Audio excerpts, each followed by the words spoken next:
In the flyweight division at UFC 317, you got Brandon Royval taking on Joshua Van. And this is a high level matchup at the top of the division because Brandon Royval is the number one contender right now.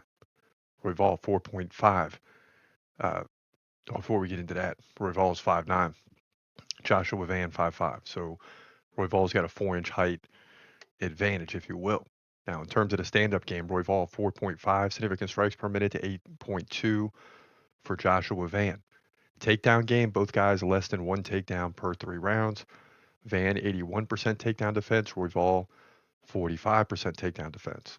Now, I believe Joshua Van wants to keep this fight standing, right? Because he lands 8.2 significant strikes per minute. So he definitely wants a stand-up striking affair. Royval can land takedowns, but in his last two fights especially, he won them both against Tatsuro Taira split decision and Brandon Moreno split decision. So he's fighting at a high level. He led in significant strikes, but trailed in takedowns. That's what led to the split decision. He's not going to have to worry about that in this one. In the last two, he landed 145 and 124 in terms of significant strikes. So Van is going to hope to come in, and if he can land 8 significant strikes per minute, right, you're looking at like 120, 120 significant strikes over the fight. But Royval has shown he can maintain that pace too, and that's with takedowns. So he can probably get closer to 200 in a 3-round fight if he went, if he went off.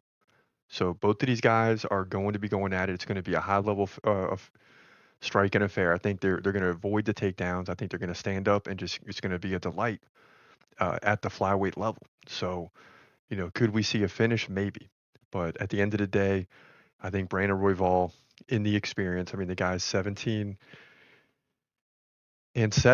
I just he got the experience, but yeah, too many losses. Joshua Van 14-2.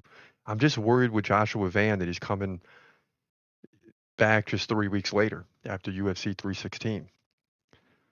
But I'll tell you what, I'm going to lean with Joshua Van. I'm kind of going back and forth in my mind. That's how close this fight is to me. But I'm going to lean towards Joshua Van. I think the significant strikes and the activity are going to pay off. I mean, you saw what he did against Bruno Silva in the last fight, 125 significant strikes, defended the takedowns well.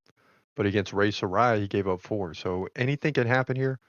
But I'm going to lean towards Joshua Van winning this thing. The guy's got 4 in a row coming in. Look for him to get 5 in a row, and he jumps way, way up to the top of the division. So this is a big opportunity for him. In my opinion, he gets the W by decision to move to 15-2 flyweight division, UFC 317.